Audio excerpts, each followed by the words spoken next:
Car मंडळी, आपण पाहत आहात ग्रामीण कट्टा. आपण नारंगाव तमाशा पंढरी या ठिकाणी आहोत. आज होळी पाडव्याचा मुहूर्त आहे.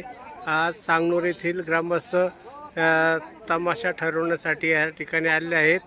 तर तमाशा नंदार आणि पुणेकर लोकनाट्य तमाशा मंडळ यांचा कार्यक्रम ठरवला आहे. तर या संदर्भात सांगनूरचे काही ग्रामस्थ आहेत व तमाशा मालक आहेत, हे काय म्हणतात त्यांच्याशी आपण संपर्क साधूया. ग्रामीण कट्टासाठी भरत मोरे, नारेंगाव. नमस्कार, नाव आपलं? नंदार आणि पुणेकर. आपले तमाशाची बारी सांगनूर या ठिकाणी ठरली. तर कसं काय करार कसं काय झालेलं आहे? चांगलं झालेलं आहे. बरं, चैत्र 14 तारीख आहे. हा तमाशा 1 तारखेला सांगनूर या ठिकाणी होणार आहे.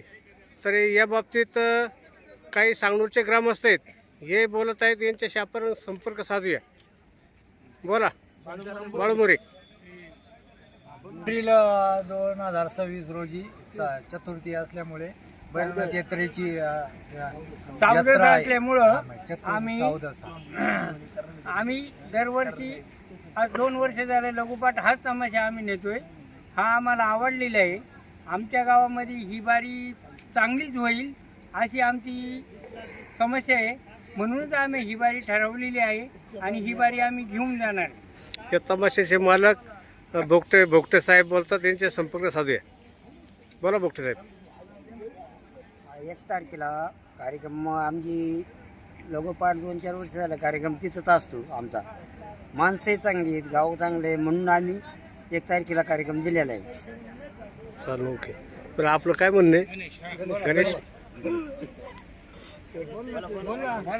कार्यक्रम आहे 9 ते 11 ना. 9 ते 11 यावेळेस कार्यक्रम होईल हाजेरीचा. ग्रामस्थांनी नोंद घ्यावी. असेच नवीन व्हिडिओ पाहण्यासाठी ग्रामीण कट्टा चॅनलला सबस्क्राईब करा.